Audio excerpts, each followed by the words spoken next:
네가 하나님의 아들이냐라는 제목으로 함께 말씀을 대하겠습니다. 오늘 우리가 대하는 이 사건은 우리가 너무 잘 압니다. 예수님께서 광야에서 마귀에게 시험을 당한 사건입니다. 예수님께서 광야에서 40일 줄이신 후에 마귀에게 시험을 당합니다. 시험은 모두 세 가지인데, 첫 번째 시험은 이제 돌을 떡으로 바꾸라. 인간의 가장 기본적인 욕구인 먹는 것으로 시험을 합니다. 두 번째 시험은 성전 꼭대기에서 뛰어내리라.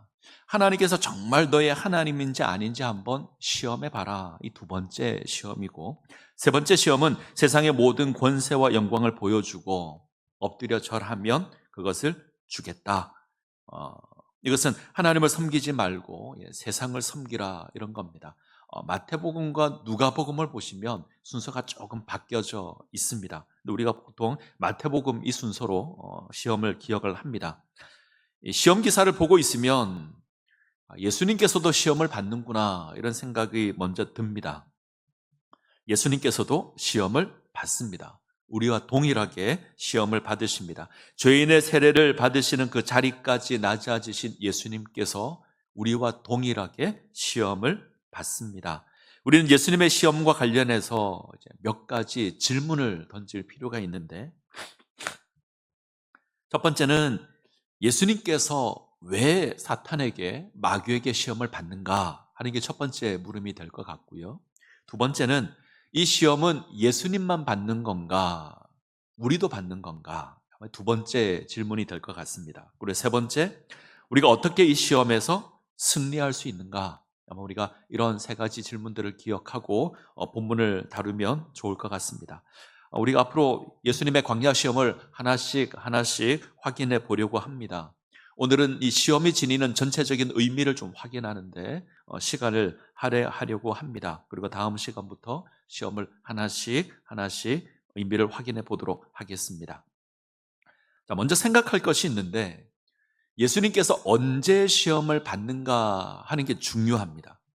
세례 요한에게 세례를 받으시고 무태 올라오실 때 하늘에서 소리가 있습니다. 이는 내 사랑하는 아들이요 내 기뻐하는 자라.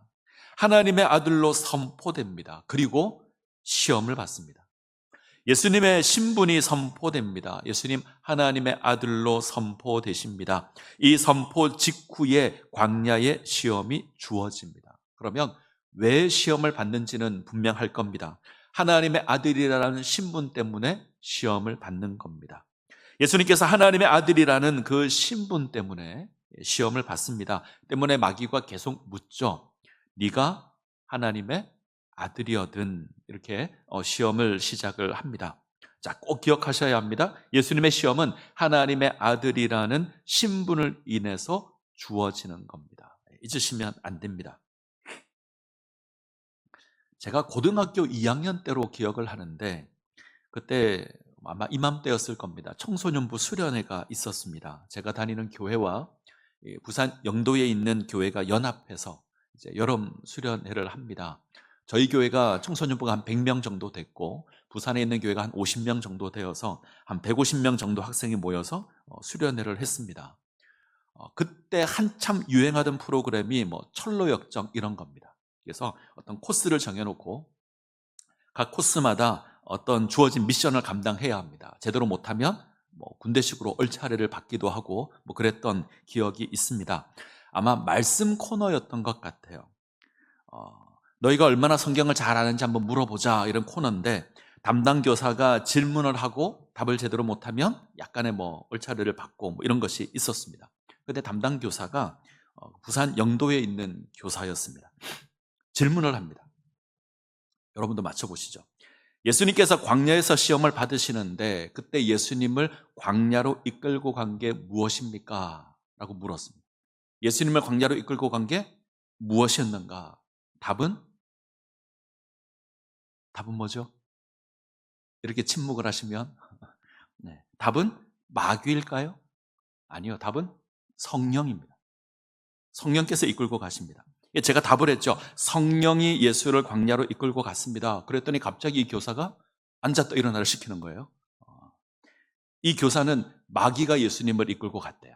그때 성경책을 들고 있지도 않았고 행사 중이어서 확인할 방법은 없고, 제가 우길까 생각도 했는데 꼭 참았습니다. 선생님한테 덤빌 수도 없고 꼭 참고 넘어갔습니다. 자, 4장 1절을 한번 보죠. 4장 1절 같이 읽습니다. 그때에 예수께서 성령에게 이끌리어 마귀에게 시험을 받으러 광야로 가사. 누가 예수님을 이끌고 가죠? 성령이. 마귀가 이끌고 간 게 아닙니다. 성령이 이끌고 가십니다. 중요합니다. 예수님께서 세례를 받을 때 예수님께 임했던 그 성령이 예수님을 광야로 몰아갑니다. 예수님을 광야로 이끌고 갑니다. 예수님을 하나님의 아들로 선포했던 그 자리에 임했던 그 성령이 지금 하나님의 아들을 광야로 내어몰고 있습니다. 이상하죠? 어떻게 성령이 광야로 이끌고 갈 수 있을까? 광야는 우리 생각에 그렇게 좋은 곳이 아닙니다. 긍정적인 장소가 아닙니다. 광야는 고난의 장소입니다. 이스라엘은 출애굽 당시 무려 40년을 광야에서 보내야 했습니다. 황무한 곳이고 사람이 살 수 없는 곳이고 거친 땅입니다. 고난의 장소, 무섭고 두려운 장소. 유대교에서 광야는 하나님을 대적하는 세력이 있는 곳, 사나운 짐승이 있는 곳, 하나님을 대적하는 세력이 있는 곳, 혼란과 죽음의 장소, 광야입니다. 근데 성령이 예수를 광야로 이끌고 갑니다. 좀 더 직접적으로 이야기하면 하나님께서 예수를 광야로 몰아내고 있습니다. 방금 사랑하는 아들이라 선포했는데 그 사랑하는 아들을 고난과 죽음의 땅으로 몰아냅니다. 그리고 시험을 받게 합니다. 자, 4장 1절을 다시 한번 보죠. 4장 1절 같이 읽습니다. 그때에 예수께서 성령에게 이끌리어 마귀에게 시험을 받으러 광야로 가사. 왜 성령께서 예수를 광야로 이끌고 가셨는가? 마귀에게 시험을 받게 하기 위해서. 뭔가 좀 이상하지 않습니까? 하나님께서 당신의 자녀를 시험하기 위해서 광야로 내어 몹니다. 시험하기 위해서 몰아내시는 하나님, 어떻게 하나님께서 그렇게 하실 수 있는가? 우리를 굉장히 곤란하게 합니다. 쉽게 이해할 수 없습니다. 하나님의 아들, 하나님의 자녀, 하나님의 백성, 우리는 아주 이 신분의 이름들을 아주 특별하게 이해합니다. 이 특별함을 인해서 우리는 기대를 가지죠. 뭔가 VIP 대우를 받을 거다. 남들과 다른 특별한 대우가 있을 거다. 내가 하나님 나라 회원인데 다른 사람들이 누릴 수 없는 특권이 있을 거다. 우리는 그렇게 생각을 합니다. 이전까지 우리는 실패했지만 우리가 예수를 믿으면, 우리가 하나님의 자녀가 되면 이제는 성공할 거다. 지금까지는 막혔던 국도를 달렸는데 이제는 우리가 고속도로를 달릴 거다. 지금까지 고난이 있었는데 이제는 형통할 거다. 지금까지는 저 원수가 나보다 잘 나갔는데 이제는 내가 저 원수를 이길 거다. 이런 기대가 있습니다. 오늘 대하는 말씀은 반대죠. 하나님의 아들이라는 신분이 있는데 이 신분이 광야로 몰아냅니다. 그렇게 하는 것이 마귀가 아니라 하나님입니다. 화려함이 주어지는 게 아니라 초라함이 주어지고요. 평안함이 주어지는 게 아니라 고난이 주어집니다. 영광스러움이 주어지는 게 아니라 두려움이 가득합니다. 뭔가 예상하지 못했던 일이 주어집니다. 가끔 이런 경우가 있습니다. 목사님, 제가 예수를 믿었더니 제 삶이 더 힘들어졌습니다. 이렇게 고백하는 경우가 있는데 맞습니다. 더 힘들어질 겁니다. 예수 믿기 전에 문제가 안 됐던 것들이 예수를 믿으면 문제가 되기 시작을 합니다. 그래서 광야가 주어지는 겁니다. 그래서 더 힘들어집니다. 이 구원이라고 하는 게 우리의 기대와는 다르게 주어집니다. 우리는 하나님의 아들, 하나님의 자녀 이러면 막연히 잘 된다고 생각하는데, 아니 잘 되어야 한다고 생각합니다. 특별히 하나님의 자녀라고 하면 특별한 대우가 있을 거라고 생각합니다. 근데 반대라는 겁니다. 땅에서 낮아져야 되고 이 땅에서 고난을 받아야 합니다. 반갑지 않는, 달갑지 않은 환경 가운데 놓일 수 있습니다. 이스라엘이 애굽에서 430년 종살이를 했습니다. 노예로 살았습니다. 그런데 이들이 하나님의 백성으로 부름을 입었습니다. 노예였는데 하나님의 백성이 됩니다. 하나님의 택한 족속이 되고 거룩한 백성이 되고 왕 같은 제사장이 됩니다. 근데 이스라엘에게 주어진 삶의 모습은 광야입니다. 이들은 40년 동안 광야를 유랑해야 합니다. 하나님께서 이스라엘을 애굽에서 불러내었는데 이들에게 주어진 건 광야였습니다. 아마 이스라엘 가운데 그 누구도 광야를 걸을 거라고는 생각하지 않았을 겁니다. 기대를 가지고 나왔겠죠. 애굽에서 나오면 화려한 것이 주어질 거라 기대를 했습니다. 애굽의 노예가 아니라 하나님의 거룩한 백성이 되었습니다. 하나님의 백성이라는 간판을 달고 있습니다. 뭔가 특별함이 주어질 걸로 생각했는데 광야가 주어집니다. 배고픔의 땅이고요, 목마름의 땅입니다. 낮은 뜨거워서 살 수 없고 밤은 추워서 살 수 없는 곳이 광야입니다. 나아져야 되는데 안 좋아졌습니다. 적어도 애굽보다는 나아야죠. 적어도 애굽보다는 괜찮아야 합니다. 근데 삶의 형편만 따지면 광야보다 애굽이 훨씬 더 좋습니다. 때문에 툭 하면 이스라엘은 애굽을 그리워합니다. 자유를 얻었는데 다시 노예 생활로 돌아가려고 합니다. 스스로 애굽으로 가려고 합니다. 그때가 더 나았다고 생각하기 때문에 그렇습니다. 누가 이렇게 하시죠? 하나님께서 이렇게 하십니다. 이 정도 되면 궁금하죠. 하나님께서 왜 이렇게 하시는가? 하나님께서 하나님의 백성으로 부름을 입은 이스라엘에게 왜 광야를 허락하시는가? 왜 삶의 형편이 더 좋아지는 게 아니라 더 안 좋아지는가? 신명기 8장 2절이 여기에 대한 답입니다. 신명기 8장 2절을 볼까요? 신명기 8장 2절 같이 읽습니다. 내 하나님 여호와께서 이 40년 동안에 내게 광야길을 걷게 하신 것을 기억하라. 이는 너를 낮추시며 너를 시험하사 너의 마음이 어떠한지 그 명령을 지키는지 지키지 않는지 알게 하려 알려 하심이라.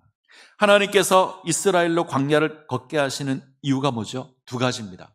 첫 번째는 이스라엘을 하나님의 백성으로 단련하려는 겁니다. 너를 낮추시며 이런 표현이 있는데 이 말은 단련시키다 이런 뜻입니다. 하나님께서 이스라엘을 광야에서 단련시킬 겁니다. 훈련시킬 겁니다. 또 다른 이유가 있는데 시험하시는 겁니다. 과연 이스라엘이 하나님의 계명을 잘 지키는지 안 지키는지 확인하겠다. 하나님의 백성으로 부름을 입었는데 그 부름에 합당하게 행동하는지 행동하지 않는지 보겠다. 정리하면 하나님께서 광야를 허락하시는 이유는 두 가지입니다. 하나는 훈련시키기 위함이고 또 하나는 하나님의 백성으로 살아가는지 확인하기 위함입니다. 예수를 믿는 우리에게도 동일한 모습이 주어질 겁니다. 우리의 신분은 하나님의 자녀라는 아주 특별하고 고귀한 신분이 있습니다. 근데 우리에게도 광야가 주어질 겁니다. 원치 않은 고통, 원치 않은 어려움이 주어질 겁니다. 이때 우리가 기억해야 될 건 우리가 하나님의 자녀이기 때문에 이 광야가 주어진다는 겁니다. 우리가 자녀로 부름을 입었기에 우리에게 광야가 있다는 겁니다. 근데 우리는 늘 하나님께 따지죠. 내가 하나님 자녀 아닙니까? 내가 하나님의 자녀인데 하나님의 거룩한 백성인데 왜 내가 광야에 있어야 합니까? 하나님 혹시 실수하신 거 아닙니까? 왜 내게 이런 고통을 허락하십니까? 근데 성경은 우리에게 우리가 하나님의 자녀이기에 이 광야가 주어진다 고백합니다. 우리가 하나님의 자녀이기에 성령이 우리를 광야로 내어 모는 겁니다. 하나님께서는 그 광야에서 당신의 자녀인 우리를 훈련시키고 우리가 하나님의 백성으로 합당한지 합당하지 않은지 시험도 하실 겁니다. 예수님께서 세례를 받고 하나님의 아들로 선포되었습니다. 그 자리에 임했던 성령이 예수를 광야로 내어 몹니다. 40일 줄이게 하셨고 시험을 받게 합니다. 마태는 이 사실을 너무나 선명하게 제시하는데 시험을 받으러 광야로 갔다. 원문을 그대로 해석하면 시험 받기 위해서 광야로 갔다. 성령이 예수를 광야로 내몬 이유는 시험 받기 위해서입니다. 예수님을 이왕이면 좋게 표현하려는 사람들이 있는데 예수님 광야에 기도하러 가셨다 이렇게 생각합니다. 때문에 40일 금식기도 이런 게 생겼습니다. 물론 기도했겠죠.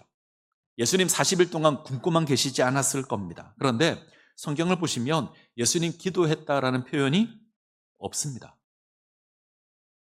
광야의 목적은 시험입니다. 시험 받으러 가셨습니다. 복음서 가운데 기도를 아주 많이 강조하는 복음서가 하나 있습니다. 누가복음인데, 누가복음을 보시면 예수님의 기도의 장면이 굉장히 많이 나옵니다. 다른 복음과 비교할 수 없을 정도로 많은데, 이 누가복음에도 예수님 광야로 가신 게 기도하기 위함이다 이렇게 기록 안 합니다. 예수님 시험 받기 위해서 가셨다. 예수께서 광야에 시험 받기 위해서 가셨습니다. 성령께서 예수를 시험하기 위해서 광야로 몰고 가십니다. 과거에 이스라엘로 하여금 광야를 거니게 하여 하나님의 백성으로 합당한지 시험하셨던 그 하나님께서 지금 하나님의 아들을 광야로 내몰아서 하나님의 아들로서 시험하는 겁니다. 정리한다면 지금 예수님께서 당하는 이 시험은 예수님의 신분과 관계되어 있고요. 이 신분을 인해서 광야에서 시험을 당합니다. 이 시험을 통해서 예수님은 당신이 하나님의 아들이라는 것을 증명할 겁니다. 하나님의 아들이 어떤 존재인가 이 시험을 통해서 드러내실 겁니다. 이것이 광야 시험입니다. 예수님 입장에서는 당신이 하나님의 아들이라는 것을 확인하는 시험이죠. 하나님의 아들이 지녀야 될 모습을 보이시는 겁니다. 그럼 마귀 입장에서는, 마귀가 예수님을 시험하는 목적은 뭘까요? 마귀는 무슨 목적으로 예수님을 시험할까요? 예수가 하나님의 아들이 아니다, 이거 드러내는 걸까요? 아닙니다. 예수님은 이미 하나님의 아들입니다. 하늘이 선포했습니다. 하늘이 선포한 걸 마귀가 뒤집을 수 없죠. 마귀 입장에서는 하나님의 아들이라는 것을 오해하도록 만드는 게 목적입니다. 자, 잘 생각하셔야 합니다. 하나님의 아들이 지내야 되는 모습을 오해하도록 만듭니다. 그래서 하나님의 아들로 사는 것이 아니라 엉뚱하게 살게 만드는 겁니다. 이것으로 하나님의 뜻을 방해하려고 합니다. 가끔 드라마나 영화를 보면 그 재벌 2세가 주인공으로 등장하는 경우가 있습니다. 멋진 재벌 2세도 있죠. 아주 멋진 재벌 2세도 있지만 반대로 제멋대로 사는 망나니 같은 재벌 2세도 있습니다. 돈을 믿고 권력을 믿고 자기 마음대로 하는 겁니다. 이건 재벌 2세답지 못한 겁니다. 지금 딱 그렇게 하겠다는 겁니다. 지금 예수님을 시험하는 건 하나님의 아들이다 아니다를 결정하는 건 아닙니다. 이미 예수님은 하나님의 아들입니다. 하늘이 선포했습니다. 마귀가 뒤집을 수 없습니다. 중요한 건 하나님의 아들이라는 것을 확인하는 겁니다. 이게 비슷한데 조금 다릅니다. 하나님의 아들이냐 아니냐를 시험하는 게 아니라 하나님의 아들로서 어떠한 모습으로 세워져야 되느냐, 이것을 시험하는 겁니다. 마치 예수님을 망나니 재벌 2세로 만들겠다는 겁니다. 하나님의 아들인 것을 무엇으로 확인하죠?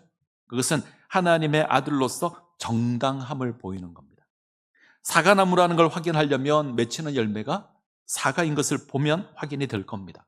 감나무라는 것을 아는 건 감이 맺히면 압니다. 예수가 하나님의 아들이라는 것은 무엇으로 알 수 있냐면 그가 행하는 사역을 통해서 확인할 수 있습니다.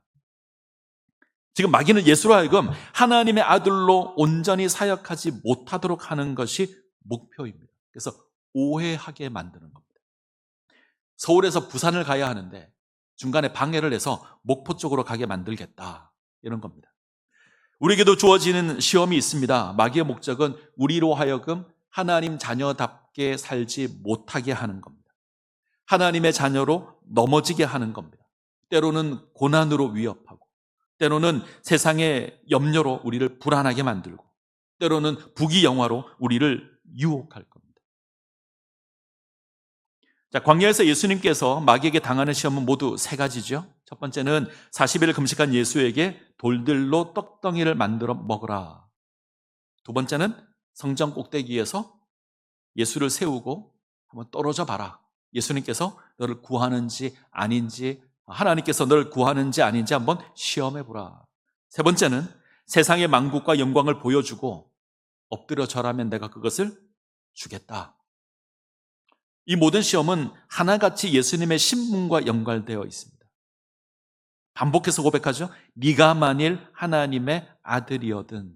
조건을 붙입니다. 하나님의 아들이면 이거 한번 해봐.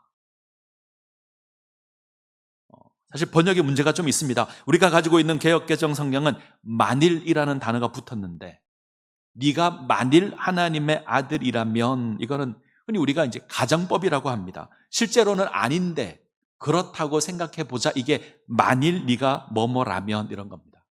이런 거죠. 내가 만약 하늘을 날 수 있다면 내가 미국까지 가볼 텐데, 내가 만약 송중기라면 멋지게 드라마를 찍어볼 텐데, 이런 겁니다. 이런 건데 가정법이죠.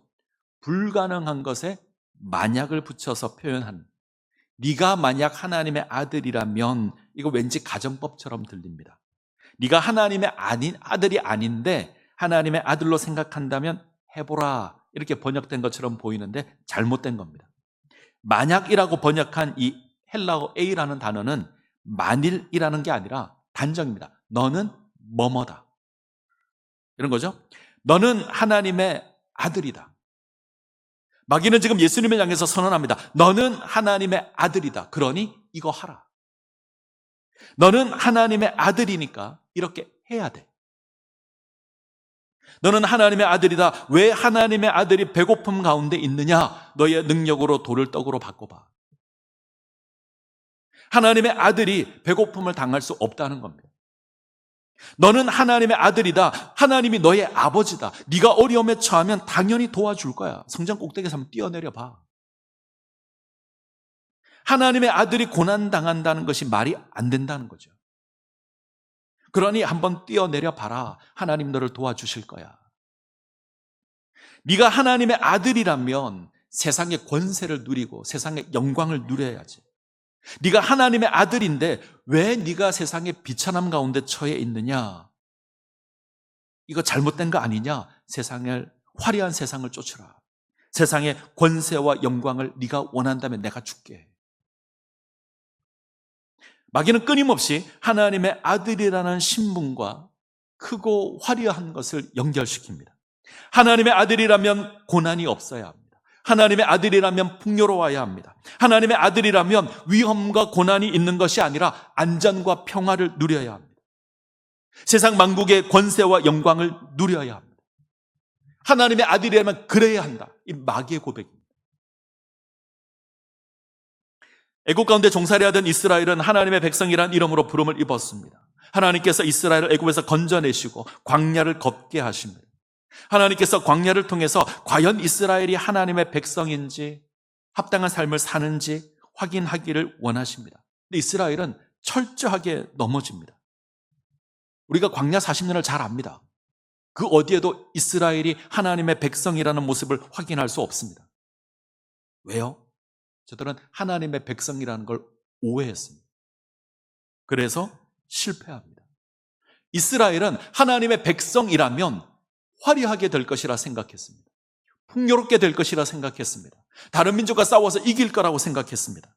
혹시 어려운 일을 만나도 하나님께서 바로 건져 주실 거다 기대를 했습니다. 적어도 자기들이 살았던 애굽보다는 더 나아야 한다고 생각했습니다. 근데 주어진 건 광야의 고달픔입니다. 부귀영화는 없습니다. 애굽보다 못합니다. 이스라엘이 홍해를 가르고 애굽에서 나온 것이 출애굽기 14장입니다. 홍해를 지나 도착한 마라는 마실 물이 없었습니다. 물이 썩어서 불평을 쏟아냅니다. 16장에 가면 불평이 더욱더 커집니다. 애굽에서는 고기 가마 곁에서 배부르게 먹었는데 이제는 먹을 게 없습니다. 배고픔을 인해서 원망합니다. 차라리 애굽으로 가는 게 낫겠다. 이 원망 이면에는 우리가 하나님의 백성인데 왜 과거보다 못하냐는 겁니다. 우리가 하나님의 백성인데 왜 우리가 배고파야 하냐는 겁니다. 배고픔에 처해야 하는가? 용납이 되지 않습니다. 이건 마귀가 예수님을 향해서 돌을 떡으로 바꿔 먹으라, 이 시험과 같은 겁니다. 출애굽기 17장을 가시면 이스라엘이 르비딤에서 마실 물이 없어서 하나님을 시험합니다. 광야에서 물이 없다라는 건 죽음을 의미합니다. 지금 이스라엘은 위급한 상황 가운데 놓였습니다. 죽음이라는 상황을 마주보고 있습니다. 묻는 거죠. 우리가 이 어려움에 처했는데 하나님 정말 우리 가운데 함께 하시는가? 그래서 하나님을 시험합니다. 하나님의 백성이 왜 목마름 가운데 죽어가야 하는가? 우리가 정말 하나님의 백성 맞는가? 하나님이 우리와 함께 하시는가? 하나님 우리 버린가 아닌가? 이 말에 흥분해서 하나님을 시험합니다. 이 사건은 성전 꼭대기에서 뛰어내려서 하나님의 구원을 시험해 보라, 이 마귀의 시험과 같습니다. 이 두 시험에서 중요한 건 이스라엘이 생각한 그 하나님의 백성이라는 그 신분과 그들의 상황이 안 맞다는 겁니다. 하나님의 백성이라면 배불러야 되고, 하나님의 백성이라면 풍성해야 되고, 하나님의 백성이라면 형통해야 되는데 그렇지 않은 거죠. 그래서 원망하고 불평하고 격동하고 하나님 시험합니다. 출애굽기 32장을 가시면 이 모습이 더욱더 선명하게 주어지는데, 고난을 주고 배고픔을 주고 고통을 주는 하나님 부인합니다. 부귀영화를 주고 즐거움을 주는 신을 찾습니다. 그러므로 송아지 하나 만들어 놓고 그 송아지를 향해서 우리를 애굽에서 구원하여 낸 여호와 하나님이라 고백하고 춤추고 노래하고 음행을 저지릅니다. 이건 하나님을 섬기는 것이 아닙니다. 자기들이 원하는 신, 자신의 풍요를 가져다 줄 신, 자신들을 안전하게 만들어 줄 신, 자기들이 만들고 그것을 섬기는 겁니다. 여호와 하나님이라 부르지만 하나님과 아무 상관이 없습니다. 이건 내게 엎드려 절하면 내가 이거 주겠다라고 얘기하는 그 마귀의 시험입니다. 이스라엘은 하나님의 백성으로 부름을 입었지만 하나님 백성으로 세워지지 못했습니다. 그래서 광야에서 넘어집니다. 하나님은 광야를 통해서 이스라엘의 마음을 보기를 원하십니다. 그런데 광야에서 보여진 이스라엘은 하나님을 거역하고 불평하고 원망하고 시험하는, 그래서 하나님 백성답지 못함만 보여줍니다. 이스라엘이 왜 실패했죠? 왜 넘어졌죠? 이들이 실패할 수밖에 없었던 건 그들의 주어진 신분을 오해했기 때문입니다.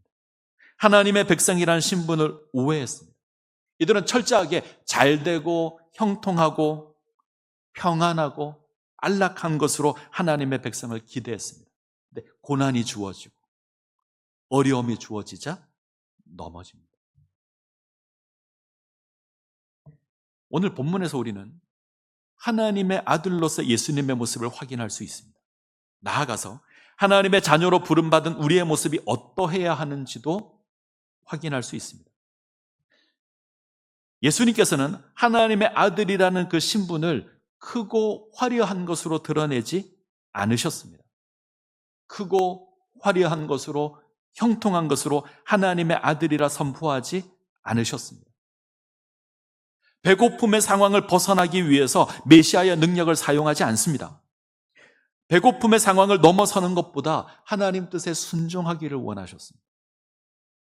위험과 어려움의 상황을 벗어나기 위해서 하나님을 시험하지 않습니다. 도리어 위험과 어려움의 상황에 머물면서 하나님을 의지합니다. 하나님 경배하기를 거절하고 마귀를 섬기지 않았습니다. 이것으로 하나님의 아들됨을, 마귀를 섬기지 않는 것으로, 하나님을 섬기는 것으로 하나님의 아들됨을 선언하십니다. 하나님의 아들이라는 거룩한 신분은 풍요롭고 안전하고 세상의 권세와 영광을 누리는 것으로 나타나지 않습니다. 도리어 배고프고 위험하고 초라한 것으로 나타날 겁니다. 인간적인 고달픔에 흔들리지 않고 하나님의 뜻을 쫓아 행하는 것으로 나타날 겁니다. 위험한 상황 속에서 변함없이 하나님을 의지하는 것으로 나타날 겁니다. 헛된 영광을 쫓지 않고 하나님을 섬기는 것으로 하나님의 아들이 드러날 겁니다. 자, 이 예수님의 모습과 광야를 거니는 이스라엘의 모습은 다릅니다. 이스라엘은 40년 동안 광야에서 시험을 받은 것처럼, 이스라엘이 40년 동안 광야 시험을 받은 것처럼 예수님도 40일 동안 광야에서 시험을 받으십니다. 이스라엘은 하나님 백성으로 부름을 입었으나 넘어집니다. 예수님은 광야 시험에서 승리하십니다. 이것으로 이전과 다른 새로운 이스라엘을 시작하십니다. 이것이 광야 시험이 지니고 있는 중요한 의미입니다. 예수님의 광야 시험은 앞으로 예수님이 감당해야 될 메시아 사역이 어떠한 것이다, 이걸 보여주는 것이기도 합니다. 자, 이는 내 사랑하는 아들이요 내 기뻐하는 자라. 예수님은 하나님의 아들입니다. 동시에 하나님의 기뻐하는 종입니다. 우리가 지난 시간에 살펴봤죠? 사랑하는 아들, 이건 왕을 의미하는 거고, 기뻐하는 자, 이건 종을 의미하는 겁니다. 하나님의 아들, 왕인데 또한 종입니다. 이 어울릴 수 없는 두 개의 신분이 예수님께 같이 있습니다. 예수님은 하나님의 아들로서 왕으로 이 땅 가운데 임했습니다. 그의 신분은 화려합니다. 그러나 이 땅에서 종의 사역을 해야 합니다. 마귀의 시험은 이 두 가지 신분의 차이를 시험하는 겁니다. 마귀는 예수가 하나님의 아들이며 왕이기에 왕으로 사역하라고 속삭이는 겁니다. 정복하고 다스리고 부귀영화를 누리라고 합니다. 왕으로 왔는데 왜 종의 사역을 하려느냐? 네가 왕으로 왔으니 왕의 사역을 하라. 이게 마귀의 유혹입니다. 왕의 사역하고 종의 사역을 거부하라는 겁니다. 예수께서는 왕이라는 자기 신분을 주장하지 않고요, 종의 사역을 하십니다. 기꺼이 궁핍함 가운데 거합니다. 기꺼이 고난의 길을 걷습니다. 하나님의 뜻이 무엇인지 알고 그것을 행합니다.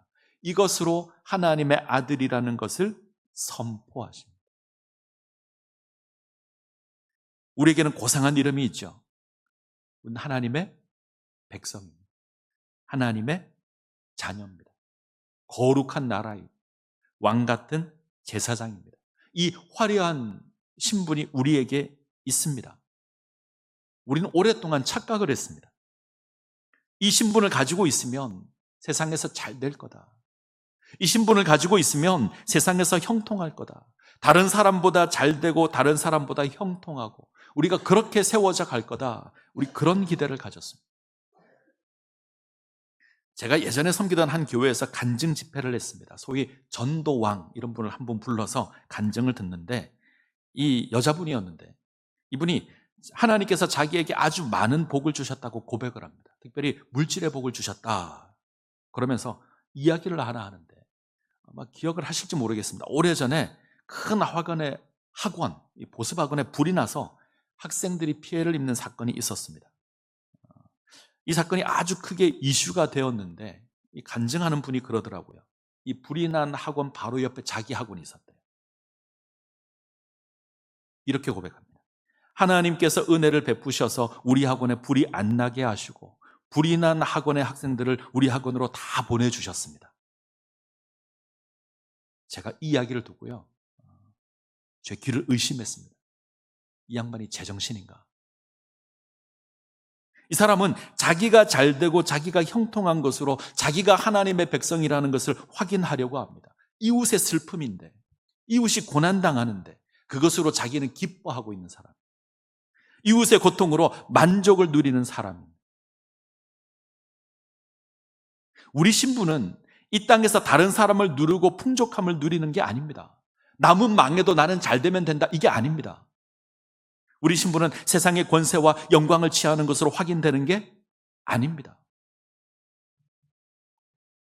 도리어 성경은 우리가 하나님의 자녀이어서 세상에서 어려움에 처할 수 있다, 고통의 자리에 세워질 수 있다, 우리가 하나님의 자녀이기에 광야를 거닐 수 있다 때문에 마귀가 우리를 시험할 겁니다. 배고픔으로 우리를 시험할 것이고요, 위험하고 어려운 상황에 놓이게 만들므로 우리를 의심하게 만들 겁니다. 세상의 권세와 영광으로 우리를 유혹할 겁니다. 우린 이 광야에서, 이 배고프고 거칠고 험한 이 광야에서 하나님의 자녀됨을 드러내어야 합니다. 그건 배부름과 안전과 권세와 영광으로 나타나는 게 아닙니다. 고통 가운데 있지만 하나님을 의지하고, 어려움 가운데 있지만 하나님의 뜻을 행하고, 변함없이 하나님을 섬기는 것으로 우리의 하나님의 자녀됨이 드러나야 합니다. 우리 구원은 하나님과의 관계가 회복되는 겁니다. 허물과 죄로 죽어 하나님과 관계가 단절된 우리가 다시 그 관계가 회복되는 게 구원입니다. 하나님을 알지 못했던 우리가 하나님을 아는 것이 구원입니다. 따라서 우리 구원은 하나님과 화평을 누리는 것으로 확인되어야 합니다. 하나님의 영광을 바라보고 즐거워하는 것으로 확인되어야 합니다. 하나님을 거역했던 우리가 하나님께 순종하는 것으로, 세상을 의지했던 우리가 이제는 하나님을 의지하는 것으로, 비록 고난이 있다고 할지라도 하나님의 뜻을 찾고 그 하나님을 믿으며 그 하나님을 섬기는 것으로, 그것으로 우리 구원이 확인되어야 합니다. 우리가 형통하고 우리가 잘되고 우리가 세상에서 군림하고 이것으로 확인되는 것이 아니라는 말입니다.